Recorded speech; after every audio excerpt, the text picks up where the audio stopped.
తాకట్లో ఉన్న మీ బంగారాన్ని విడిపించి ఆ రోజు ఆన్లైన్ రేటుకి కొంటాం. Sharma gold company.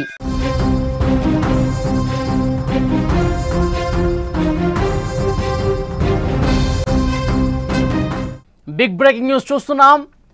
లక్షిత్ మృతి కేసు ఇంకా కొలిక్కి రాలేదు. వారం రోజులు కావస్తున్న పురోగతి మాత్రం శూన్యం. హత్య జరిగిందా, సహజ మరణమా అనేది ఇంకా డౌట్గా కనిపిస్తోంది.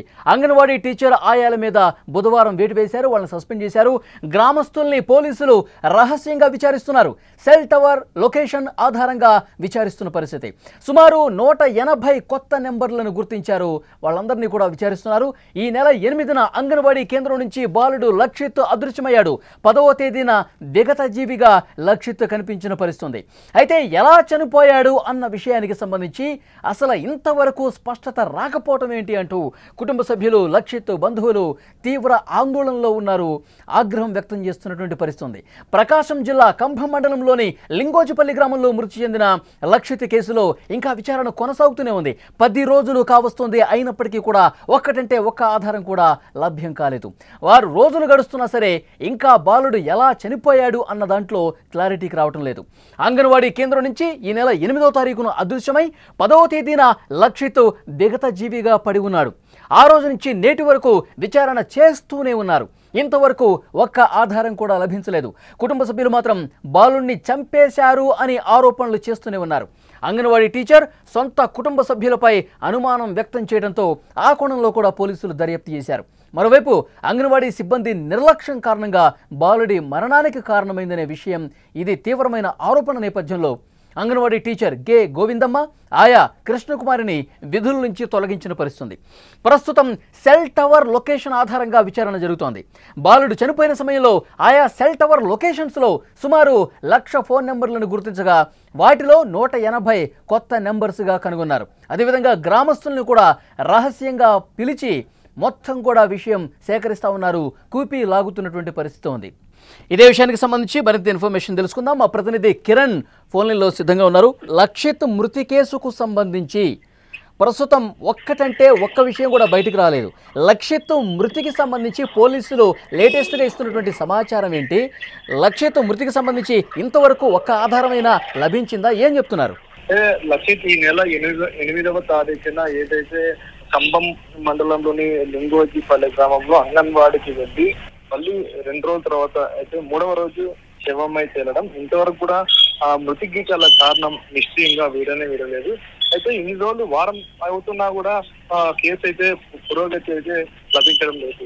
అంటే సహజ మరణమా లేదంటే ఎవరైనా హత్య చేస్తారనేది కూడా పోలీసులు కూడా అంతు చిక్కని ప్రశ్నగా అయితే మారింది. అయితే నిన్న తాజాగా ఒక వెలుగులోకి వచ్చింది. అయితే అంగన్వాడికి సంబంధించిన ఎవరైతే టీచర్ గాని ఆయా గాని వీళ్ళ నిర్లక్ష్యంగా కారణంగానే ఎవరైతే లక్షిత్ తప్పిపోయి మృతి చెందాడనే ఒక ప్రాథమిక సమాచారానికి అయితే వచ్చిందని తెలుస్తుంది. అయితే దీనికి ఈ విషయం తెలుసుకున్న అధికారులు కానీ తక్షణమే వెంటనే నిన్న ఎవరైతే అంగన్వాడీ ఆయా గాని టీచర్ని గాని సస్పెండ్ చేయడం అయితే జరిగింది. అయితే పోలీసులు మొత్తం విచారణ అయితే వేగవంతం అయితే చేస్తున్నారు. అయితే ఇందులో భాగంగా 180 కొత్త నంబర్లు గుర్తించారు. మొత్తం 180 కొత్త నంబర్లు ఎవరు, ఎక్కడ వచ్చాయి, ఇవాళంతా మొత్తం ఎంక్వైరీ చేస్తున్నారు. అయితే అందులో ఇప్పుడు లింగోజిపల్లె గ్రామంలో అయితే ప్రతి ఒక్కరిని కూడా గ్రామస్తుల్ని ఎవరైతే అనుమానం ఉన్నా కానీ అనుమానం లేకున్నా ప్రతి ఒక్కరిని కూడా విచారణ అయితే వేగవంతం అయితే చేశారు. కానీ కుటుంబ సభ్యులు ఏం చెప్తున్నారు?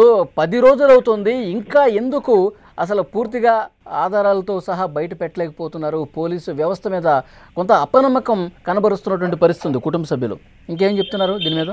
కుటుంబ సభ్యులు మొదటి నుంచి ఒకటే చెప్తున్నారు, మా బాబు ఏదైతే తప్పిపోయాడో అది ఎప్పుడు అంటే కేవలం ఎవరో ఎత్తికి వెళ్ళి చంపారనే ఆరోపణ చేస్తున్నారు. మా బాబు తప్పిపోయి తిండి నిద్ర లేక చనిపోయలేదు, ఎవరో కుట్ర పూరితంగానే చంపారని చెప్పేసి మొదటి నుండి చెప్పుకుంటున్నారు.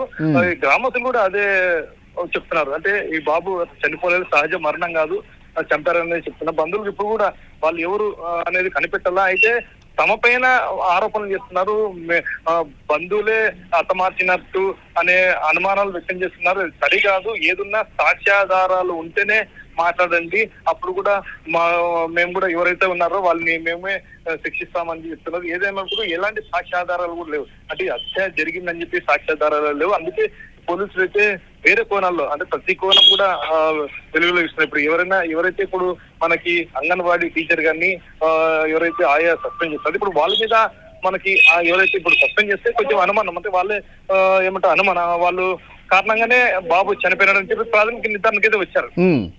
అది అంటే నిర్లక్ష్యమా లేకుంటే వీళ్ళ ప్రమేయం ఉందా, ఎవరైనా హత్య చేయించాలి ప్రమేయం ఉందా అనేది కూడా పోలీసులు విచారణ చేస్తున్నారు. ఓకే కిరణ్, మరింత ఇన్ఫర్మేషన్ కోసం మరొకసారి మీతో మాట్లాడతాం. అది లక్షిత్ మృతి కేసుకు సంబంధించి ఇంకా కనీసం ఆధారాలు ఇంకా లభించలేదు.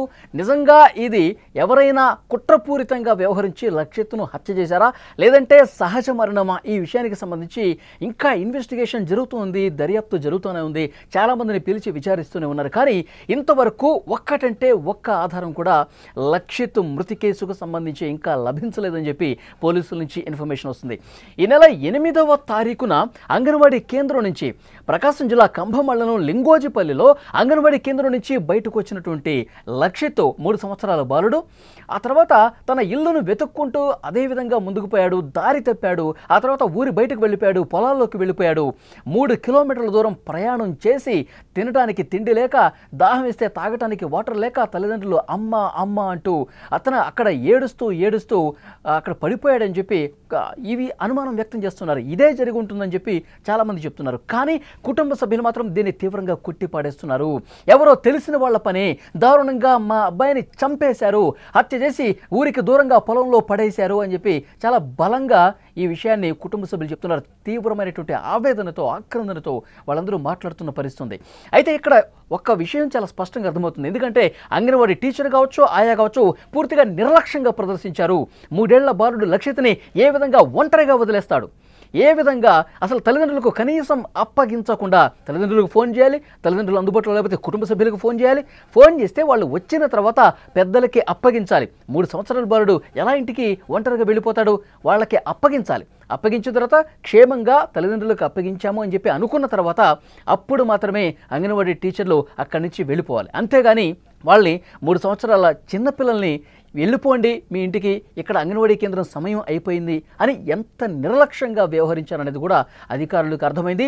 వెంటనే అంగన్వాడీ కేంద్రంలో ఉన్నటువంటి వాళ్ళ సిబ్బంది నిర్లక్ష్యం కారణంగానే బాలుడు ఆ విధంగా వెళ్ళిపోయాడు, తప్పిపోవటానికి కారణమయ్యాడు. లేదంటే వేరే వాళ్ళు చేజెక్కించుకోవటానికి, ఒకవేళ నిజంగా ఎవరైనా చంపేసి ఉంటారు, అతన్ని హత్య చేసి ఉంటారని ఒకవేళ అనుమానిస్తే కనుక వాళ్ళకి చిక్కటానికి కూడా ఈ అంగన్వాడీ కేంద్రం సిబ్బంది నిర్లక్ష్యం కదా. సో అందుకే ప్రాథమికంగా భావించి అంగన్వాడీలో పనిచేస్తున్నటువంటి టీచర్ని అలాగే ఆయమ్మని ఇద్దరిని కూడా సస్పెండ్ చేసినటువంటి పరిస్థితి. ఇక అన్ని కోణాల్లో పోలీసులు దర్యాప్తు చేస్తున్నారు. ఒకవైపు కుటుంబ సభ్యులు, బంధువుల ఆందోళన ఎక్కువైపోయింది. పోలీస్ స్టేషన్కి వస్తున్నారు. ఏమైంది సార్, మా బాలుడు లక్షిత్ మృతి కేసుకు సంబంధించి ఏమైనా ఆధారం లభించిందా, ఎవరైనా పేర్లు బయటకు వచ్చాయా, ఎవరైనా అనుమానం వ్యక్తం చేస్తున్నారా, వాళ్ళకి సంబంధించిన విషయాలను బయటకు వస్తున్నాయా, ఎవరు చంపి ఉంటారు చెప్పండి సార్ అంటూ గుండెలు బాదుకుంటూ రోధిస్తూ ప్రతిరోజు కూడా పోలీస్ స్టేషన్కి వచ్చి అడుగుతూనే ఉన్నారు. కానీ పోలీసులు చెప్తున్నారు అన్ని కోణాల్లో దర్యాప్తు చేస్తున్నాం, ఓపిక పట్టండి, కొద్దిగా సమయం పాటించండి, అన్ని విషయాలు ఎప్పుడు ఏ రోజైతే ఆ బాలుడు మిస్ అయ్యాడో అప్పటి నుంచి కూడా ఇన్వెస్టిగేషన్ అనేది అన్ని కోణాల్లో చేస్తున్నాం. ఎందుకంటే ఆ రోజు ఆ ఊరికి కొత్త వాళ్ళు ఎవరైనా వచ్చారా, ఎవరైనా అసలు ఆ ఊరితో సంబంధం లేని వాళ్ళు ఎవరైనా వచ్చారా, బాలుడు ఎక్కడైతే విగతజీవిగా పడి ఉన్నాడో ఆ లొకేషన్కి సంబంధించి ఎవరైనా అక్కడ తచ్చాడినటువంటి సందర్భం ఉందా, అన్ని కోణాల్లో కూడా దర్యాప్తు చేస్తున్నారు. ఇప్పుడు వరకు 180 కొత్త నెంబర్లను గుర్తించినట్టుగా తెలుస్తుంది. ఆ 180 మందిని కూడా విడివిడిగా ఒక్కొక్కరిని పిలిచి అన్ని కోణాల్లో దర్యాప్తు చేస్తున్న పరిస్థితి. ఒకటి ఆ ఊరికి వచ్చినటువంటి కొత్త వాళ్ళు, అలాగే 180 ఫోన్ నెంబర్లకు సంబంధించినటువంటి వాళ్ళు, దానితో పాటు కుటుంబ సభ్యుల తరఫు ఇటు తల్లికి తరఫునటువంటి బంధువులు కావచ్చు, కుటుంబ సభ్యులు కావచ్చు, అలాగే తండ్రికి సంబంధించి కుటుంబ సభ్యులు, బంధువులు ఎవరైతే ఉన్నారో వాళ్ళు, అలాగే గ్రామంలో ఈ కుటుంబంతో ఏమైనా పంచాయతీలో ఉన్నవాళ్ళు గొడవలు జరిగినటువంటి సందర్భాలు ఉంటే వాళ్ళని కూడా ప్రశ్నిస్తున్నారు. గ్రామంలో మిగతా అనుమానితులుగా భావిస్తున్న వాళ్ళు ఎవరైతే ఉన్నారో వాళ్ళందరినీ కూడా కూలంకషంగా ప్రశ్నిస్తున్నారు, విచారిస్తున్నారు. అన్ని కోణాల్లో దర్యాప్తు చేస్తున్నాము, వాస్తవాలు అతి త్వరలోనే బయటకు వస్తాయని చెప్తున్నారు. కానీ ఇప్పటికిప్పుడు ఈ రోజుకున్నటువంటి ఇన్ఫర్మేషన్ ఏంటంటే దర్యాప్తు జరుగుతుంది, ఒక్క బలమైనటువంటి ఆధారం కూడా ఇంతవరకు లభించలేదు అని చెప్తున్నారు. ఎందుకంటే గతంలో సహజ మరణమే అని చెప్పి పోలీసులు చెప్పారంటూ పెద్ద ఎత్తున కుటుంబ సభ్యులు ఆందోళన చేశారు. విజువల్స్లో కూడా మీరు చూస్తూ ఉన్నారు, అక్కడ పోలీస్ స్టేషన్ దగ్గర బైఠాయించి ఆందోళన చేశారు. మా బాలుడిది సహజ మరణం అని చెప్పి మీరు ఏ విధంగా ప్రకటిస్తారు? బాలుడు తప్పిపోయి పొలాల్లోకి వెళ్ళిపోయి ఆకలితో అలమటించి చనిపోయాడని చెప్పి మీరు ఏ విధంగా ప్రకటిస్తారు? ఇది హత్య జరిగింది, ఎవరో చంపేసి అక్కడ పొలాల్లో పడేశారు, మీరు సహజ మరణంగా ఎలా చెప్తారు అంటూ నిలదీసిన పరిస్థితుంది. కుటుంబ సభ్యుల ఆవేదనను అర్థం చేసుకున్నటువంటి పోలీసు యంత్రాంగం చాలా స్పష్టంగా సహజ మరణం అని చెప్పి మేము ఇంకా ధృవీకరించలేదు, ఇంకా మేము దర్యాప్తు చేస్తూనే ఉన్నాము, అన్ని కోణాల్లో దర్యాప్తు చేస్తున్నాము, ప్రతి ఒక్క అనుమానితుడిని కూడా ప్రశ్నిస్తున్నాం, ఇవన్నీ చెప్తా ఉన్నారు. సో డెఫినెట్గా 10 రోజులు అయిపోయింది. నిజంగా పోలీసు వ్యవస్థ ఆంధ్రప్రదేశ్ సంబంధించి చాలా బలంగా వేగంగా దర్యాప్తు చేసి నిజానిజాలు వెల్లడిస్తారని చెప్పి ఒక నమ్మకం ఉంది. కానీ కొన్ని కేసుల్లో మాత్రం ఇంత లేట్ ఎందుకు అవుతుంది, ఇంత ఆలస్యం ఎందుకు అనిపిస్తుంది? ఇది పోలీసుల నిర్లక్ష్యమా, అలసత్వమా, వేగంగా పరిష్కరించాలనే తత్వమా? దీని మీద కుటుంబ సభ్యులు నిజంగా బాధితులు ఎవరైతే ఉన్నారో వాళ్ళు క్వశ్చన్ చేస్తున్నటువంటి పరిస్థితి ఉంది. నిన్న ఇన్సిడెంట్ మనం చూసాము. వైష్ణవి కేసుకు సంబంధించి కూడా గండికోట రిజర్వాయర్ ప్రాంతంలో, పర్యాటక ప్రాంతంలో ఇంటర్మీడియట్ చదువుతున్నటువంటి బాలికను దారుణంగా హత్య చేసి వివస్త్రణ చేసి ముళ్ల పొదల్లో పడేస్తున్నారు. ఇంకా ఆధారాలు కొన్ని లభ్యమయ్యాయి అంటారు కానీ పోలీసులు ఇంకా బయటకు చెప్పలేని పరిస్థితి. నిజంగా ఆ ప్రియుడు చంపలేదని చెప్పి క్లారిటీ చేశారు. మరి అన్నయ్య చెప్పాడా, అన్న చంపాడా, అన్నకు సంబంధించి కూడా పూర్తి వివరాలు బయటకు రావాల్సి ఉంది. ఏది కూడా ఒక క్లారిటీ ఇవ్వటంలో పోలీసులు కొంత లేట్ చేస్తున్నారు, అలసత్వం వహిస్తున్నారు. ఎందుకు ఇంత లేటు? ఆధారాలు లభ్యమైతే చెప్పొచ్చు కదా, బయట పెట్టచ్చు కదా. ఇది బాధిత కుటుంబాలు ప్రశ్నిస్తున్నటువంటి పరిస్థితి. సో డెఫినెట్గా 10 రోజులు కావస్తుంది. నిన్న మంగళవారం కాకుండా అంతకు ముందు వారం మంగళవారం అంటే 8వ తారీఖు, ఇప్పటికీ సరిగ్గా 10 రోజులు అవుతుంది లక్షిత్ చనిపోయి. ఆ బాబు ఎందుకు చనిపోయాడు అన్న విషయానికి సంబంధించి ఇంకా క్లారిటీ రాకపోవటం ఏంటి అంటూ తీవ్రమైనటువంటి ఆవేదనతో, ఆందోళనతో కుటుంబ సభ్యులు ఉన్నారు. మరి సుమన్ టీవీ ప్రతినిధులు అక్కడికి వెళ్ళి ప్రశ్నించినప్పుడు కూడా పోలీసులు ఇదే చెప్తున్నారు, అన్ని కోణాల్లో దర్యాప్తు చేస్తున్నాం, ప్రతి ఒక్కరిని ప్రశ్నిస్తున్నాం అని చెప్తున్నారు. కానీ ఇంకా ఒక క్లారిటీ మాత్రం ఇవ్వట్లేదు. వీళ్ళని త్వరగా లక్షిత్ మృతికి సంబంధించి అన్ని విషయాలు, అన్ని ఆధారాలు, దర్యాప్తుకు సంబంధించిన అన్ని డీటెయిల్స్ బయట పెట్టాలని చెప్పి కోరుకుందాం.